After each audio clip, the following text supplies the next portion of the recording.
think a lot of Americans have this image that America is the whitest country in all of North and South America, and that when we look at other countries, especially south of the border, that it's all brown space.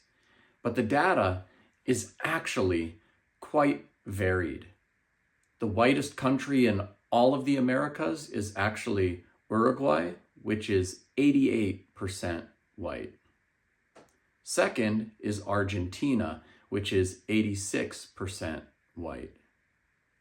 Canada is also whiter than the United States, and the United States, still a majority white country at the time, has a majority of its children being people of color.